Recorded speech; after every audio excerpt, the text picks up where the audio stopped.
এই সানডে কানপুরের আশেপাশে এলাকা ঘুরতে বেরিয়েছিলাম। প্রথমে আমরা গেলাম কচুয়া। সেখানে সুমনের একজন বন্ধু রয়েছে।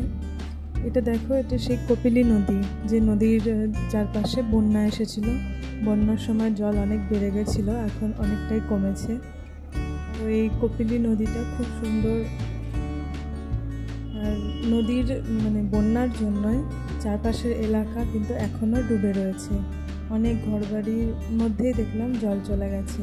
আর এই রাস্তার ওপর দিয়ে জল যেহেতু চলে যায়, তাই রাস্তাটাও বেশ খারাপ।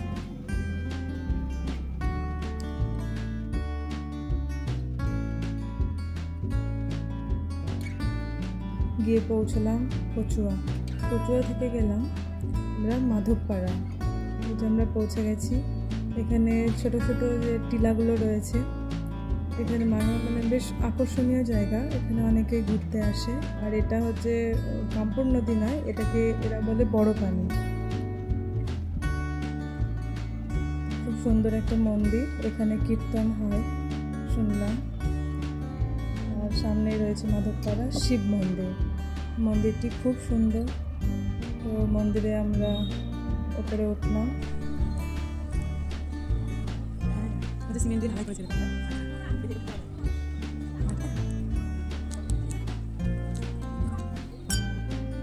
এটা দেখুন কি, এখানে অনেকজনেরই দেখা পেলাম। ঠিক আছে,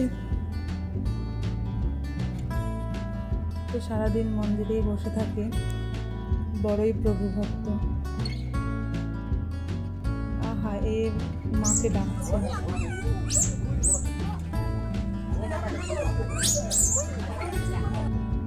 সবাই এদের কলা বিস্কিট এসব খাওয়াচ্ছে।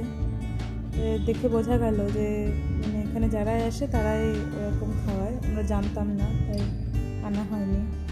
তারপর আমাদের পিছনের দিকে ওই যে টিলাগুলো, যেখানে অনেকে সব বসে ফটো টটো তুলছিল, সেখানে আমরা গেলাম। আমার তো ভয় করছিল যদি সাপটাপ থাকে, তা সাহস নিয়ে ওপরে উঠলাম। দেখলাম অনেক মানুষজনই রয়েছে। এখানে পুজো হয়, কালী পুজোর সময় এখানে পুজো হয়।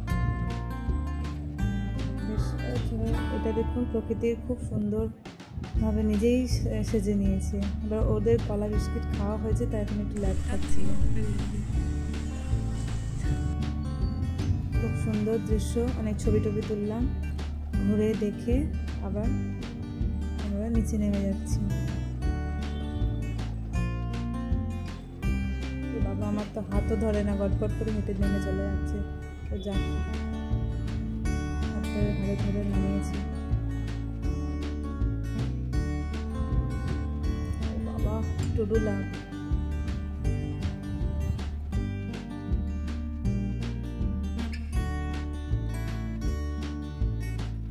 একদিনের ছুটিতে ঘুরতে আসার জন্য কিন্তু এটা একটা পারফেক্ট জায়গা। আমাদের তো ঘুরে খুব ভালো লাগলো। এবার আবার আমরা গাড়ির কাছে চলে এসেছি, বাড়ির দিকে রওনা দেবো।